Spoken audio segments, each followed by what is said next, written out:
여러분 안녕하십니까. 다시 뵙게 돼 반갑습니다.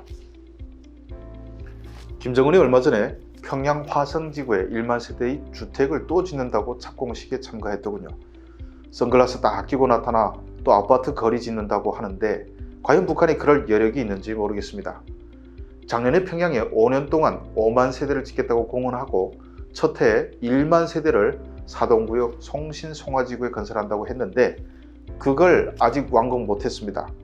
올해 4월 15일까지 마무리한다고 하는데 그게 계획대로 된다고 해도 첫 해부터 모든 역량을 깡그리 쏟아부어도 미진한 공사가 둘째 해에는 제대로 되겠습니까?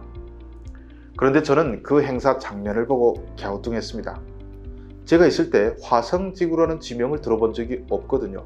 그래서 행사장 사진과 화성지구 건설 조감도 등을 구글어스와 비교해봤습니다. 그러다가 깜짝 놀랐는데 아니 바로 저 화성지구 착공식을 가진 저 장소가 제가 대학 때 석 달 동안 완전 개고생을 한 곳이고 또 북한의 문제점을 뼈저리게 체험하고 이런 개같은 나라에서 살지 못하겠다고 맹세한 장소였습니다. 그런데 제가 북한 체제에 대한 환멸을 느꼈던 그때쯤에 태어난 청년들이 오늘날 다시 그곳에 모여서 과거 제가 했던 것과 똑같은 방식의 비인간적인 노력 동원을 다시 하고 있습니다. 참 어이가 없는 일입니다. 주성아TV는 구독, 좋아요도 좋지만 끝까지 들어주시면 더욱 힘을 얻습니다. 평양의 화성지구가 어딘가 한번 봅시다. 김정은이 안경 쓰고 등장한 이 행사에서 숱한 사람들이 착공식에 참가했습니다. 군인들이 발파를 하는 장면을 지켜보고 그러는데 저는 북한이 공개한 사진에서 두 가지를 여겨보고 장소를 찾았습니다. 우선 사람들이 모여있는 곳에서 도로가 쭉 나오다가 둥그렇게 갈라지는 사진이 있었습니다. 그리고 조감도를 보면 큰 도로와 강이 서로 굽는 지점에서 만나는 사진이 있었습니다. 이걸 대입해보니 바로 이 지점입니다. 합장강과 순환공항에서 금수산 기념궁전 들어오는 도로가 바로 이렇게 만납니다.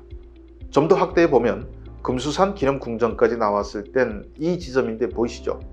평양 전체 지도로 봤을 때는 북쪽입니다.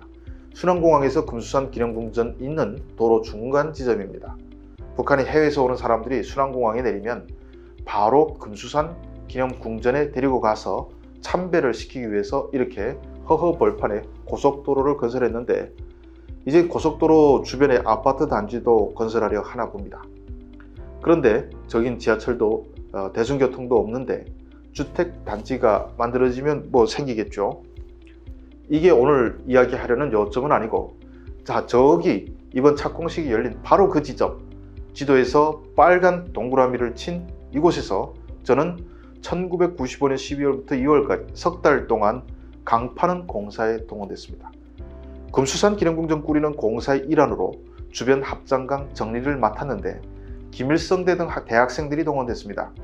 학년별로 3개월씩 나가는데 우린 하필 제일 추운 겨울에 나갔죠. 김대 외문학부 한 개 학년이 100여 명 되는데 기숙사에서 저기까지 걸어서 1시간 넘게 가야 했습니다. 우리가 가진 작업 도구는 집에서 갖고 나온 정, 해머, 삽, 꽃갱이 따위가 전부였습니다. 밖에서 하루 종일 일할 수는 없기 때문에 가장 먼저 휴식 공간으로 쓸 움막을 만드는 일부터 시작했는데 꽁꽁 언 땅에 정을 받고 교대로 해머를 휘둘러 봐야 겨우 밤톨만한 흙이 떨어져 나왔습니다. 갖은 고생을 한 끝에 열흘 만에 겨우 기둥을 몇 개 세우고 수십 명이 빼곡히 들어가 앉을 수 있는 움막을 만들었습니다. 그 다음에 강에 나가서 강바닥을 파는데 이건 완전 얼음입니다. 담가라는 거 아시죠? 여기선 들것이라고 하는데 그거 하나 담을 수 있는 흙을 파내는데 4-5명이 달라붙어서 한나절씩 걸렸습니다. 학생 간부라서 안 하고 돈 많은 놈은 뇌물 주고 빠지고 여자라서 봐주고 하다 보니 실제 일하는 사람은 반밖에 되지 않았습니다. 일하는 학생들도 열심히 일할 만무했습니다. 밥도 정말 조금 주고 배고파서 일을 할 수도 없었죠. 석 달 동안 일했지만 겨우 강에 가로 세로가 5m가량 되고 깊이가 사람 키만한 웅덩이를 하나 파놓았을 뿐이었습니다. 도중에 최태복 노동당 중앙위 교육비서가 벤츠를 타고 직접 격려하려 온 것이 기억이 납니다. 동원 기간이 끝날 때가 됐는데 과제 수행이 너무 턱없이 미달하니 책임자로 나왔던 교수가 얼굴이 사색이 되어 뛰어다니더니 몇 킬로미터 떨어진 곳에서 공사를 하고 있던 무력부 공병국에서 굴착기 한 대를 반나절 빌려 쓰기로 교섭하는 데 성공했습니다. 조건은 디젤료 100리터와 굴착기 바가지로 불리는 바스켓에 담배와 술을 가득 채워야 한다는 것인데, 그것도 외제 담배여야 하며 술도 밀주가 아닌 공장 술이어야 한다는 단서가 달렸습니다. 외문학부야 북한 대학 중에서도 가장 부잣집 자식들이 몰려오는 곳이니 돈은 거두면 어찌어찌 해서 나왔습니다. 철수하기 3일 전쯤에 드디어 군관 1명과 병사 1명이 굴착기를 몰고 나타났습니다. 여기선 포크레인이라고 하죠. 그날 우리는 제 방에 앉아서 굴착기의 작업 모습을 지켜보았는데, 불과 5시간 만에 우리가 석 달 동안 파놓은 웅덩이와는 비교도 안 될 정도의 큰 웅덩이가 순식간에 파지더군요. 바가지에 술과 담배 막대기를 가득 채우고 돌아가는 굴착기를 보면서 우리 모두는 극심한 허탈감을 느꼈습니다. 북한 최고 엘리트라고 하는 김일성대 학생 100여 명이 3개월 동안 하늘이 굴착기 반나절 작업량보다 가치가 없었기 때문입니다. 적에게 한대면 될 것을 이 젊은 인재 100명이 석 달 동안 추위에 덜덜 떨며 꽃갱이와 한발을 휘둘렀구나, 이런 생각이 들면서 이런 무지한 사회는 망해야 한다는 생각이 굳어져 갔습니다. 그렇게 강바닥을 많이 팠으니 자랑하고 싶었는지 다음날 조선중앙TV 기자들이 왔습니다. 하긴 그렇게 많이 판 구간이 없으니 기자들도 뭔가 소개하고 싶겠죠. 우린 이번엔 옷을 입고 합장강 얼음을 깨고 남녀 할 것 없이 가슴까지 차오르는 강물에 들어가서 열심히 삽질해서 흙을 파내는 신용을 해야 했는데, 이 학생들은 10분도 못 버티고 나오고 남자들은 모닥불을 피워놓고 녹이고 다시 들어갔습니다. 1시간 정도 그렇게 촬영한다고 생쇼를 했는데, 저녁 9시 북한 TV에 김일성대 학생들이 충성의 마음을 안고 얼음물에 뛰어들어 강을 파낸다고 뉴스가 나왔습니다. 평양도 그땐 늘 정전이라 대다수가 그 뉴스를 보진 못했는데, 몇 명이 보고 어제 쇼를 한 것이 그럴듯하게 나왔다고 말해주더군요.